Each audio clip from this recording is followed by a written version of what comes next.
What's up, everybody? I'm Mike, and this is the Galaxy S4. The Galaxy S4 looks a lot like the S3. In fact, most people won't even notice that you have a new phone. What they did was kept almost the same dimensions, but went from a 4.8-inch screen to a 5-inch, jumped from 720p to 1080p, and actually made the device a little slimmer and lighter. The bezel has gotten really thin and almost made this phone an edge-to-edge display. It feels really good in the hand, doesn't feel cheap even though it's still made of polycarbonate. It has a nice metal-looking frame around the sides that's just painted but makes the device look more premium. The shape is a little more square and it looks like it's following in the Note's footsteps. All of the buttons are still in the same location.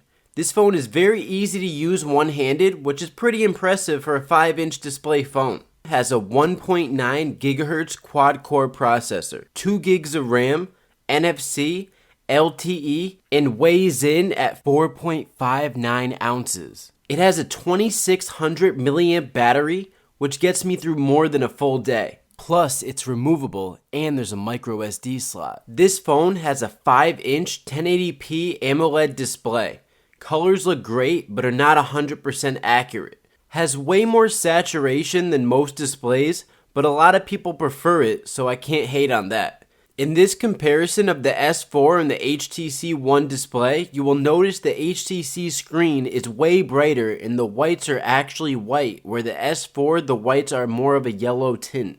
It's running Android 4.2.2 straight out the box, which is pretty amazing. TouchWiz looks like TouchWiz, which you either love or hate. Now, Samsung has added a bunch of new gimmicky features that I thought I would never use. I use Quick Glance all the time. Just swipe your hand over your phone when it's sleeping and it shows you the time and if you have any notifications. You can scroll through web pages by swiping your hand up and down. You can simply switch between tabs by swiping your hand across the sensor. This one actually saves a lot of time. You can also go through pictures, change songs, and S-Memo.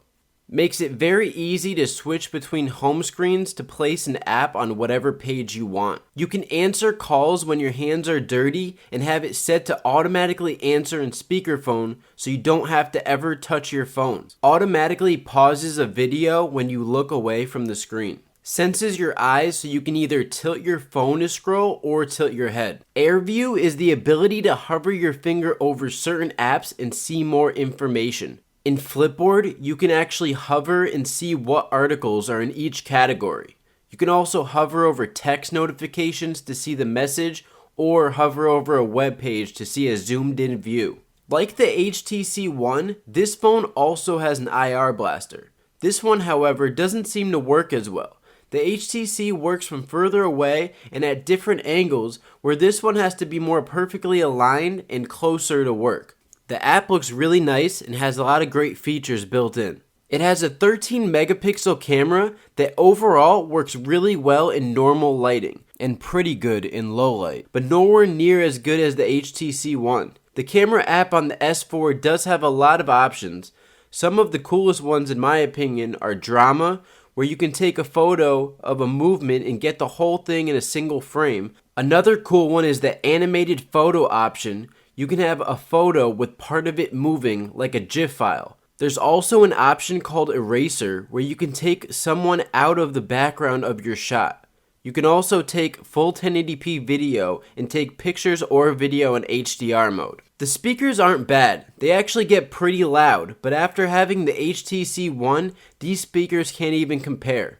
Call quality on this phone is average, and so is speakerphone. Overall, this phone has some pretty cool features. I use Quick Glance and Air View all the time. It packs a 5-inch full 1080p display in a rather small frame and a good battery as well. This phone is a great phone, but is it the best phone out right now? That's for you to decide. If this video helped you out at all, please leave a thumbs up and don't forget to subscribe so you know when I have a new video. See you guys next time.